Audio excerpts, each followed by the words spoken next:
ka jamana sɔrɔ o kumana ko o labɛnw fana bi senna o n'ala ma baasi kɛ bi alamisa décembre kalo tile 31 san 2020 min bi tali kɛ Sumɛla Sise i k'a dɔn a fure kɔnɔna min ni o ye selifana tile waatiw ye o sigi kɛnbɛ ka makɔnɔ Bamakɔ yɛrɛ ale pankuru njigi kɛnɛ min cogoya dalen don Modibo Keyita o la ka bɛn ni o ye wulikajɔw ni labɛnw minnu n'olu sabatilen don an bi aw ladɔnniya k'a fɔ Sumɛla Sise a ka suturaliw kɔni i n'a fɔ kibaruyaw ni kunnafoniyaw ye a di cogo min na mara kɛbaaw yɛrɛ kɛlen don ka labɛnw bɛɛ lajɛlen sabati o kumana a bi nata da a dayɔrɔ laban la ni Ala sɔnna ma sini juma o kumana o bɛɛ lajɛlen fana bɛna kɛ Bamakɔ i k'a dɔn sigida 5nan kɔnɔna na kɛrɛnkɛrɛnnena yɔrɔ min fana bɛ yen ni o ye yɔrɔ belebele min ni o cogoyajalen don Hamadu Ampateba o cogoya yɔrɔ min ni u k'a ma ko Palais de la Culture Hamadu Ampateba a ka suturaliw o kumana olu baaraw bɛɛ lajɛlen bɛna kɛ sini juma an bi jɛ ka dugawu kɛ banbatɔ ye Ala ka a dayɔrɔ ni ka o suma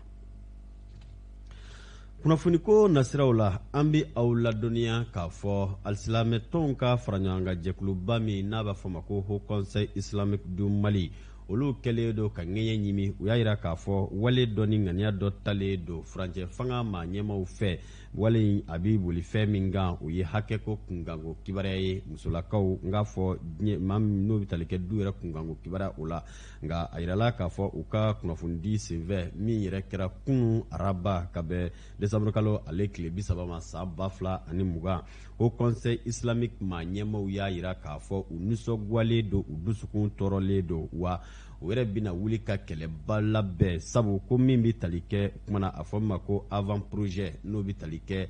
maanifinya yɛrɛ hakɛw kunkanko kibaruya olu ŋaniya dɔw talen don furancɛ fanga maa ɲɛmaw olu fɛ o kumana ko o dun bɛna kɛ wale min n'a bɛ dangari diinɛ ni danbe ni k'a dɔn k'a fɔ maaya yɛrɛ o la o kama k'olu bɛna o wele ni ka i k'a dɔn fɛɛrɛ bɛɛ tigɛ ni ka kibaruyaw ni kunnafoniyaw ka u cari o kibaruyaw n'o kunnafoniyaw carili yɛrɛ a bɛ daminɛ ni min ye o de ye sini juma o kumana kutuba minnu ni olu bɛna kɛ maa ɲɛmaw n'o bɛ tali kɛ i k'a dɔn k'a fɔ nin sariya kisɛ in kunkanko kibaruya o kuma ko da bɛna don a la ka yira k'a fɔ ŋaniya dɔw bɛ a la wale dɔw b'a la ani diinɛ ni danbe ni maaya yɛrɛ ko olu tɛ taa ni ɲɔgɔn ye o kumana u kɔni ye o seya ni ka i k'a dɔn bɛɛ lajɛlen kɛ o seere ye i n'a fɔ kunnafoniyaw y'a di cogo min na an ka kunnafoni ɲinina ni u bɛ tali kɛ i k'a dɔn kibaruya ɲinibaw la olu ye u ka kuma bara k'a di Usman Soli Tarawele ma ale ye walawalali min kɛ nin sariya kisɛ in na an ka jɛ k'a ɲamada fɛ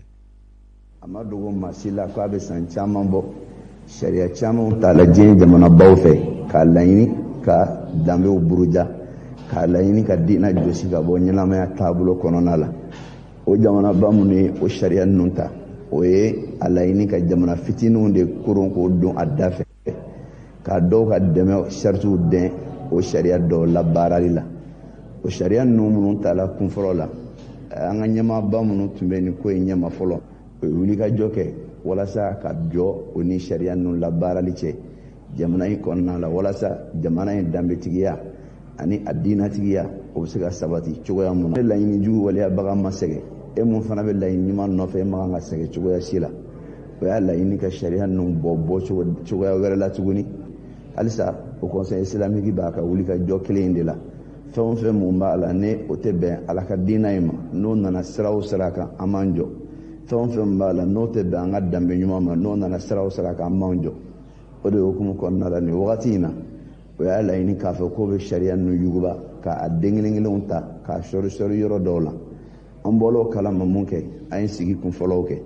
fo ka taa se an ni olu yɛrɛ dɔw sigila ka hakilinaw jira fo ka n'a bila bita in na conseil ye jamanadenw ka baarakɛ minɛ de ye o b'o maa minnu ka ci la f'olu ka bɔ a kalama k'a fɔ nin ko in de bɛ yen o fana bɛ nin baara in de la wulikajɔ bɛ sen na n'olu bɔla a kalama ko wɛrɛ mun ka kan ka boloda o kɔfɛ o bɛ sɔrɔ ka boloda. Usmane Sohli Tarawele ale ye ɲɛfɔliw kɛ i k'a dɔn o kuma sini juma Haut Conseil Islamique du Mali olu kɔni y'a yira k'a fɔ o kuma ko u bi walawalaliw kɛ ka tali kɛ ŋaniya minnu dan bɛ nin projet ko in na baw ko ani diinɛ tɛ taa ni ɲɔgɔn ye wa ni danbe yɛrɛ olu tɛ taa ni ɲɔgɔn ye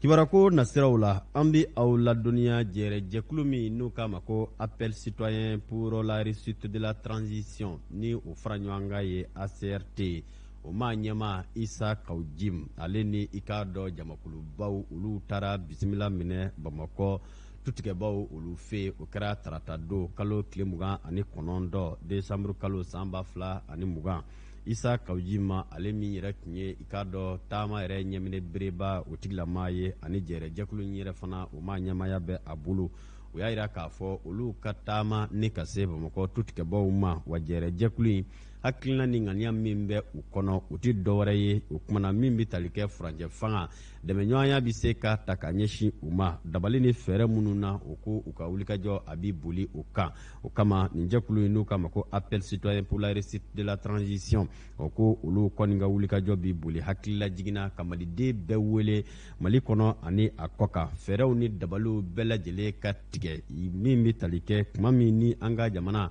a bɛ furancɛ fanga o kɔnɔna na walasa furancɛ fanga tigilamaw ka dɛmɛɲɔgɔnya bɛ se ka ɲɛsin u ma ani gɛlɛya minnu ni olu kɔni tun bɛ faso Maliba kɔnɔna na o kumana o gɛlɛya minnu n'olu kɛra sababu dansigira fanga tɛmɛnenw na o gɛlɛyaw bɛɛ lajɛlen bɛ se ka walawala ka bɔ yen ne ka na ni basigi ye an ka jamana kɔnɔna na a kɔni bisimilala Bamakɔ tutigɛbaw olu fɛ o kɛra tarata don an ka kibaruya ɲiniba n'o ye Bakari M Sidibe a n'a ka jatala Mohamed Touré olu ye i k'a dɔn kuma garama ni ka tɛngu Isa Kaujim la a ye walawalali minnu ni ka o lasɔrɔ an ka jɛ k'a ɲamada o fɛ. Ka wuli ka jɔ ka fɔ jamana ka taa taabolo kura kan o baara hukumu kɔnɔna la an y'a fɔ an tɛ se ka foyi kɛ n'o ye ACRT appel citoyen pour la réussite de la transition faso ka wele n'an ma se an ka diinɛ ɲɛmɔgɔw an ka danbetigiw ani kabilaba minnu bɛ yen ani fɛtiɛri minnu bɛ yen k'u kunnafoniya ani fana gafe min y'a to an ye nin kulu in sigi sen kan ni laɲini min ye n'o ye ka camancɛ fanga dɛmɛ a ka faamuya jamanadenw fɛ a nakun ye min ye a ka baara ye min ye o ka se ka waleya ka jamana nafa an k'o tɛ se ka kɛ cogo si la f'an ka se bulon kɔnɔ n'o ye famille fondatrice ye komi an bɛ se diinɛmɔgɔw ma cogo min komi an bɛna se awa kulu wɛrɛw ma cogo min na diinɛ taabolo bɛɛ ani awa fɛtiɛri fɛn fɛn bɛ yen musow denmisɛnninw ani tunkarankew ka ɲɛmɔgɔ nin bɛɛ lajɛlen an bɛ se nin bɛɛ ma munna an kan ka fara ɲɔgɔn kan ka jamana dɛmɛ transition ka kuncɛ hɛrɛ la ka d'a kan n'a ɲɛna an bɛɛ ka hɛrɛ b'o la i mana min i bɛ jago kɛ lakana de bɛ yen basigi de bɛ yen i mana min i bɛ tagama lakana de bɛ yen basigi de bɛ yen i mana min i bɛ kalan kɛ lakana de bɛ yen nka o bɛɛ bɛ kun cɛ ni min ye n'o ye kalata ye o ka kɛ hɛrɛ la a ka kun cɛ hɛrɛ la camancɛ fanga nana min kama an nana faamuyali ɲini bulon kɔnɔ ko donc mɔgɔw ka transition dɛmɛ a ka kun cɛ hɛrɛ la n tɛ Isa Kaujim ka kuma ye dɛ donc nin b'a jira k'a fɔ an nana an na yɔrɔ la wa ni Ala sɔnna an tun limaniyalen don k'a fɔ ka transition dɛmɛ nka dɔ farala limaniya ni danaya kan nous n'allons rien laisser an tɛ foyi to yen pour que jamana ka hɛrɛ sɔrɔ ni Ala sɔnna an b'o kɛ. Dɔ farala limaniya ni danaya kan o ye kɔrɔfɔkan ye min bɔra Isa Kaujim ma ale yɔrɔ jɛkulu min n'o k'a ma ko ACRT o ma ɲɛmaa don minnu ni olu ka wulikajɔ ye ko ka dɛmɛ ni dɛmɛɲɔgɔnya ta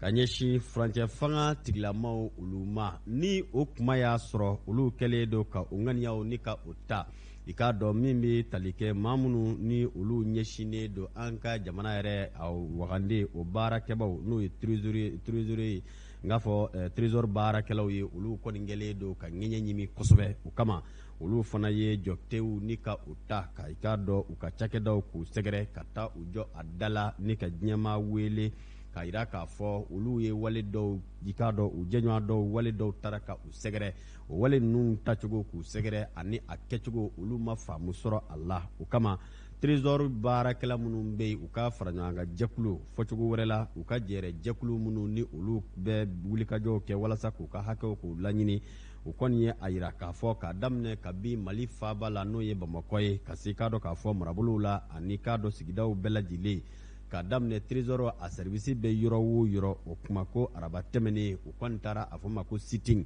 n'o ye ka taa u sigi walima ka u jɔ tewu ka yira k'a fɔ u bɛ ka u ka nisɔngoya k'o yira mara kɛbaw la ka sababu kɛ mun ye ko i k'a dɔn wale taara ka ɲɛsin mɔgɔw ma maa minnu ni olu ye olu jɛ kɛmɛ ɲɔgɔn ye maa minnu n'u y'o baara ɲɔgɔn ye n'o bɛ tali kɛ Suleman nɔ Kansayi ani Mamadu Kɔnɛ o kumana olu bɛɛ lajɛlen kɔni minɛna u tun k'a fɔ mara tigilamɔgɔw olu fɛ k'o dun ye wale minnu ni minɛcogo ni k'a dɔn k'a fɔ kow kɛcogo olu ma faamu sɔrɔ a la o bɛ a wajibiya ani k'a ɲini o kumana Mali minnu n'u taara ka olu ka baara kɛ ɲɔgɔnw ni k'u sɛgɛrɛ o kumana walawalaliw ka don a la a ka laban tuguni ka bila sariya minɛ o kɔnɔna na u y'u ka nisɔngoya yira nin ko in na kosɛbɛ k'a fɔ nin waati laban in na a yirala k'a fɔ o kumana ko jalaki boliŋɛnden ɲɛsira mɔgɔw ma maa minnu n'a fɔra k'a fɔ olu b'a fɛ ka basigi baliya k'o la nati an ka faso Maliba o kɔnɔna na o maa minnu ni olu fɔra o mana ko Suleman Kansayi ani Mahamadu Kɔnɛ olu bɛɛ lajɛlen ye trésor baarakɛlaw ye o kumana minnu bɛ tali kɛ u baarakɛ ɲɔgɔnw olu kɔni ye u ka nisɔngoya yɛrɛ nin ko in na kosɛbɛ wa u ko u ti da u ma u b'a ɲini i k'a dɔn fanga tigilamɔgɔw walima kiiri tigilamɔgɔw fɛ ni maaw bɛ minɛ cogo minnu na ani minɛkan minnu kɛra u la olu ka kɛ ko walawalaw ye an ka kibaruya ɲinibaa n'o bɛ tali kɛ Amadu Jara ani i k'a dɔn Aminata Bacho Kɔnɛ olu y'u ka kuma gala ni ka a tɛngu nin maa ɲɛmaa dɔw la u ye walawalali min kɛ an ka jɛ ni k'a ɲɛmada o fɛ. Goyalen don k'a yira jamana ɲɛmɔgɔw la an ka ɲɛmɔgɔ fila minɛra receveur général du district ani père général du district u minɛra minɛ cogo min na a ma kɛ ni sariya kɔnɔna ye o hukumu kɔnɔna la an ye baarakɛlaw labɔ bi Bamakɔ kɔnɔ k'a daminɛ Bamakɔ fo Kayi trésor baarakɛlaw bi fan o fan a bɛɛ ka bɔ ka baarabila kɛ heure kelen kɔnɔna la k'a yira jamana autorité la fɛn min ye anw sɔrɔ a dusumakasa bonyalen don an kan ka dɛmɛ kɛ nin bɛ kɛ dɛmɛ ye k'a ɲɛsin an balima minnu bɛ bolola bi ni u minɛra minɛcogo juguya kɔnɔna la pour que jamana ɲɛmɔgɔw k'a dɔn k'a fɔ ko u n'u ka baarakɛlaw bɛ ɲɔgɔn fɛ anw ni ninnu bɛ ɲɔgɔn fɛ bi a bɛ san 15 bɔ